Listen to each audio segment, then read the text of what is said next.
네, 리포트 뚜껑 열어보는 시간 돌아왔습니다. 오늘도 정서한 아나운서와 함께 할게요. 어서 오세요. 안녕하세요. 네, 반갑습니다. 자, 오늘 리포트 역시나 두 가지 함께 보도록 하겠습니다. 첫 번째 리포트 뚜껑 열어봅니다.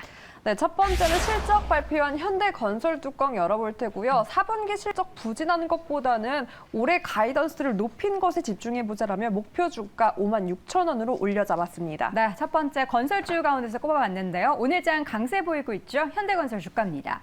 현재 구간에서도 4% 넘게 강세를 보이고 있고요. 37,450원 기록이 되고 있습니다.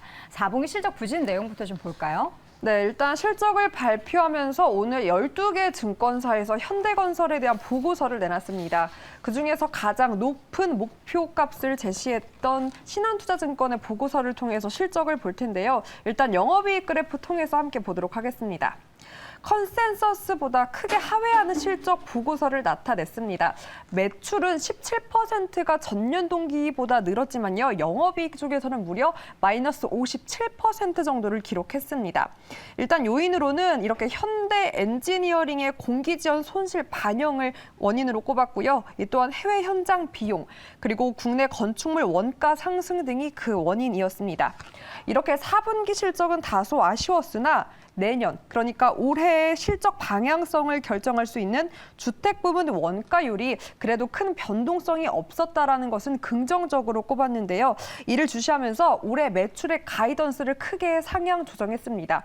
그 이유는 바로 수주와 분양이었습니다. 그럼 수주 쪽부터 한번 살펴보도록 할 텐데요. 해외 쪽 수주 그래프 체크를 해보겠습니다. 일단 22년 연결 기준으로 연간 신규 수주는 35조 4천억 원이라고 합니다. 이 수주 목표 달성률을 125% 정도 기록한 수치인데요. 올해도 사우디 아람코사의 중장기 성장 프로젝트, 이러한 사업 독점적 지위를 확보하고 있기 때문에 중동 지역을 중심으로 대규모 수주를 이어갈 수 있다라고 봤습니다. 이 때문에 국내보다는 수주는 해외 쪽에 조금 더 집중을 해보자라는 분위기였고요. 그렇다면 국내에서 기대해 볼 수 있는 부분, 다음 분양 그래프 통해서 체크해 보도록 하겠습니다. 주택 분양은 이 현대 엔지니어링이 연초 계획을 미달했습니다. 이렇게 제가 체크를 해놨는데요. 그럼에도 불구하고 올해 가이던스가 대폭 상향 조정되었습니다. 별도로 세대를 공급하면서 계획을 달성할 수 있다라는 부분도 포인트로 반영을 한 것으로 풀이되고 있고요. 이 때문에 올해 매출 목표, 전년 실적 대비 20% 올린 가이던스를 제시해서 현재 시장의 기대를 더 받고 있습니다. 특히나 그동안 이 주가 변동 요인 중에 하나였던 둔촌 주공 계약도 마무리된 만큼 다시 한번 차별화된 흐름을 보일 수 있을 것이다라는 기대감에 또 증권사들은 주목하고 있는 것 같습니다. 네, 4분기 실적에 대한 부진 내용보다 더 많이 집중하는 건 올해의 움직임인데요. 이제 회사 쪽에서도 긍정적인 뷰를 제시했기 때문에 증권가에서도 기대를 많이 하고 있는 것 같은데 어떤 부분을 이야기하고 있을까요? 네, 그럼 증권가의 분위기도 한번 엿보도록 하겠습니다. 일단 12개 증권사 중에서 대표적인 이제 보고서들을 제가 발췌를 했는데요. 분위기는 사실상 비슷했습니다. 이 상향 조정한 가이던스에 집중을 한 건데요. 일단 하나투자증권에서는 올해 경영 계획을 발표했는데 가장 눈길이 가는 부분, 바로 매출의 가이던스였다라고 꼽으며 마진 개선에 대한 기대도 함께 높아질 수 있다라는 의견과 함께 목표 주가를 상향 조정했습니다. 이 유한타증권에서도 올해는 매출 확대에 따른 뚜렷한 손익 개선 흐름을 확인할 수 있다라는 전망이 긍정적으로 내세워졌고요. 또한 하나금융투자에서는 다소 보수적인 의견도 내놓았습니다. 현대 엔지니어링의 분양 세대수, 그리고 해외 수주 잔고를 고려할 때 이번에 제시한 가이던스는 다소 높아 보인다면서 중요한 건 이러한 달성 가능성을 꼭 확인해 봐야 한다라는 보수적인 의견도 있었습니다. 네, 이렇게 해서 증권가의 의견도 쭉 정리를 해봤습니다. 그렇다면 현대건설 주가의 움직임 그동안 어땠는지 볼 텐데요. 목표 주가로 제시된 가격과 현재 주가 그 상승 여력을 보면은 한 50% 정도 룸이 남아 있습니다. 주가는 바닥권에서 계속된 등락을 보이고 있는 가운데 오늘장에서는 4% 넘는 장대 양봉이 보이는데요. 최근에 건설주들이 이렇게 한 번씩 시세를 냈던 적들이 있었습니다. 그러한 상황 속에서 앞으로 올해에 대한 매출 기대감이 큰 만큼 주가가 이제 바닥권이 아닌 조금 더 레벨이 위로 올라가는 움직임도 함께 지켜보도록 하겠습니다. 첫 번째 건설주 가운데 현대건설 함께 확인해봤고요. 두 번째는 컨텐츠주를 준비했네요. 네, 맞습니다. 컨텐트리 중앙 뚜껑을 열어보도록 하겠습니다.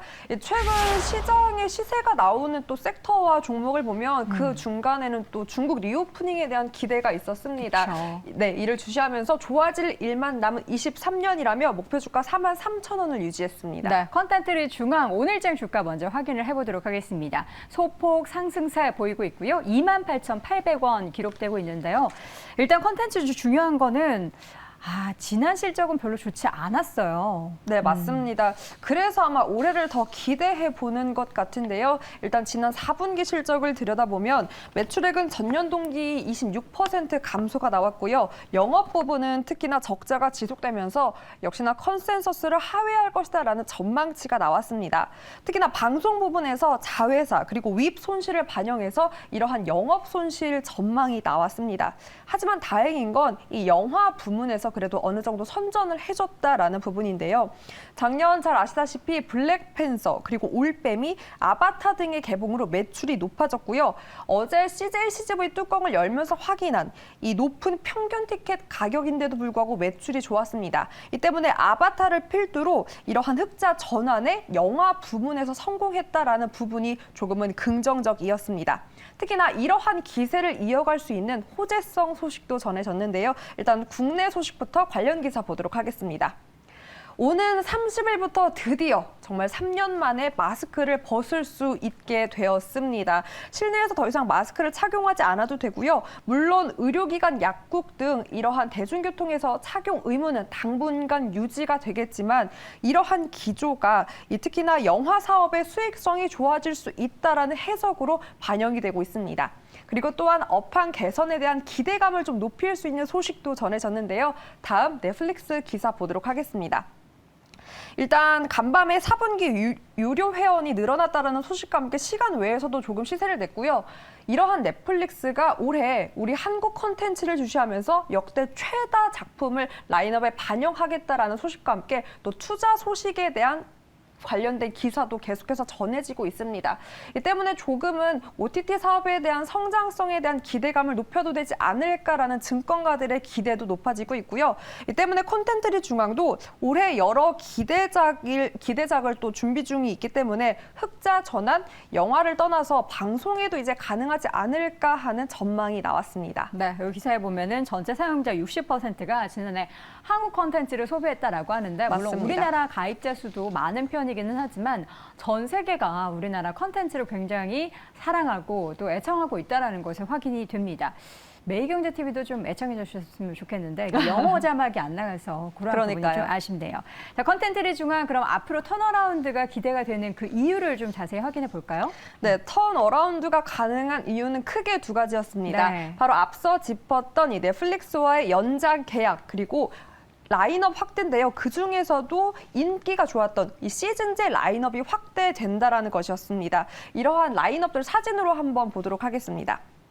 일단 주요 라인업 중 특히나 기대를 받고 있는 게 앞서 원에서도 이미 인기를 입증했던 DP 시즌2가 넷플릭스에 확정이 되어 있고요. 지금 우리 학교는 시즌2 그리고 지옥 역시 이렇게 기대를 한 몸에 받고 있습니다. 때문에 방송 부분에서도 이제 흑자 전환을 할 수 있지 않을까 하는 기대가 높아지고 있고 영화에서는 범죄도시 3편 그리고 사진에는 없지만 이 개봉 예정인 송중기 배우 주연의 화란도 큰 기대를 불러일으키고 있다고 합니다.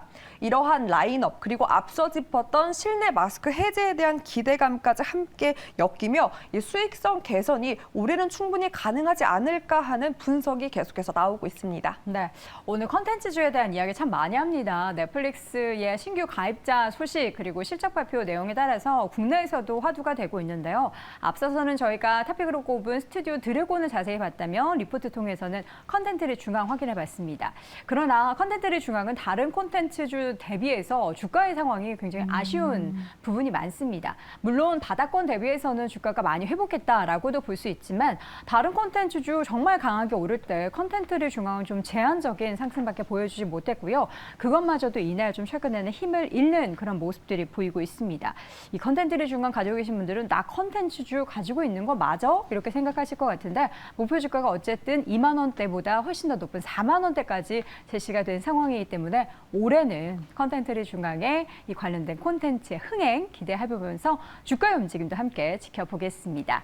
자, 이렇게 해서 오늘도 리포트 뚜껑 여러분이 두 종목 확인해봤고요. 정서환 아나운서와 함께했습니다. 고맙습니다. 고맙습니다.